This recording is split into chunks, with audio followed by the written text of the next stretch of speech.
Bonjour à toutes et à tous et bienvenue dans cette nouvelle vidéo dans laquelle je vais vous expliquer une leçon de grammaire intitulée le complément d'objet direct et le complément d'objet indirect. Nous verrons dans ce cours c'est quoi un complément d'objet et comment on peut l'identifier dans une phrase et comment distinguer entre le complément d'objet direct et le complément d'objet indirect.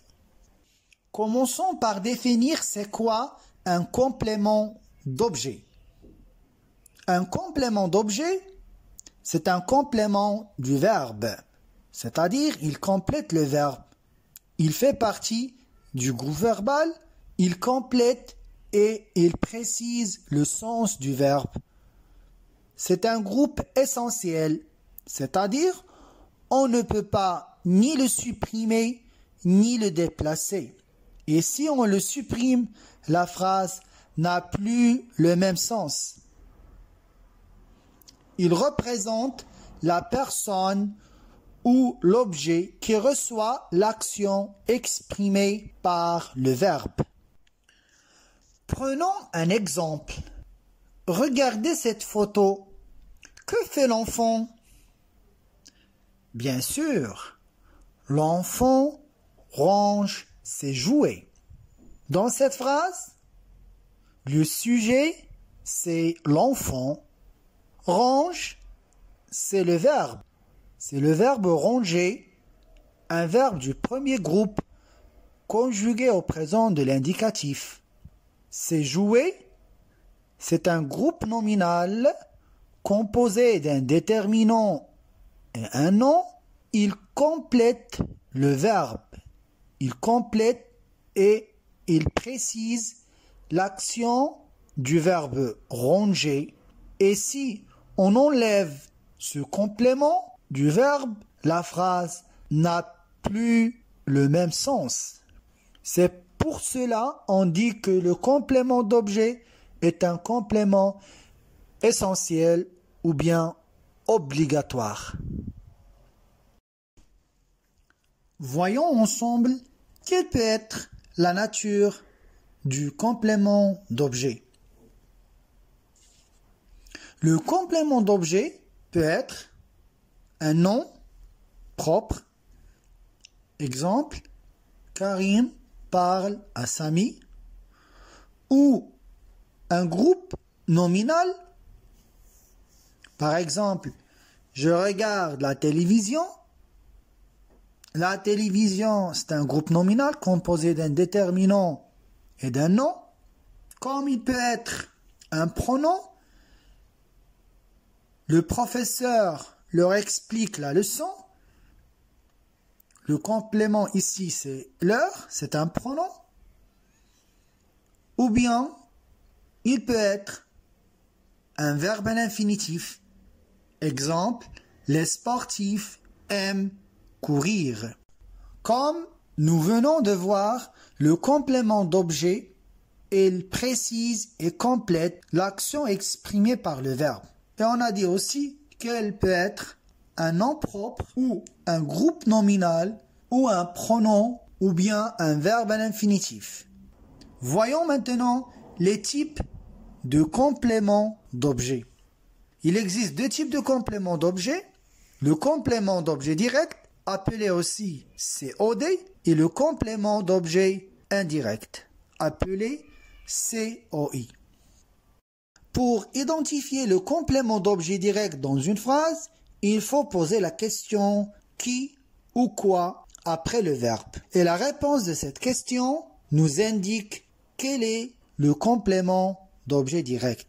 Exemple, le garçon aime sa maman. Le garçon, c'est le sujet, aime, c'est le verbe aimer. On pose la question, le garçon aime qui? La réponse, sa maman. C'est-à-dire, sa maman, c'est le complément d'objet direct. Prenons un autre exemple. Ahmed lit un texte. Ahmed lit quoi? La réponse, un texte. Donc, un texte, c'est le complément d'objet direct. Parlons du complément d'objet indirect. Le complément d'objet indirect, comme son nom l'indique, est relié indirectement au verbe par une préposition. Pour l'identifier, on peut poser la question de qui, à qui, de quoi, à quoi. En fait, on pose les questions qui ou quoi précédées d'une préposition. Et la réponse à cette question sera le complément d'objet indirect. Par exemple, dans la phrase « Je parle à mon père », pour identifier le complément d'objet indirect, je vais poser la question « Je parle à qui ?» La réponse « À mon père ». Donc, à mon père, c'est le complément d'objet indirect. Prenons un autre exemple. Il s'occupe des animaux. On pose la question, il s'occupe de quoi? La réponse, des animaux. Donc, des animaux, c'est le complément d'objet indirect. Récapitulons, le complément d'objet complète le verbe. On a dit qu'il précise l'action exprimée par le verbe. Le complément d'objet direct est lié directement au verbe. Cependant, le complément d'objet indirect est relié au verbe par une préposition. Pour trouver le complément d'objet direct, on pose la question qui ou quoi après le verbe. Et pour identifier le complément d'objet indirect, on pose la question qui ou quoi précédé d'une préposition. Passons à un exercice d'application. Souligne les compléments d'objet et indique si ce sont des compléments d'objet directs ou des compléments d'objet indirects. Commençons par la première phrase. Le feu d'artifice illuminait le ciel étoilé. Donc, on pose la question, le feu d'artifice illuminait quoi? Illuminait le ciel étoilé.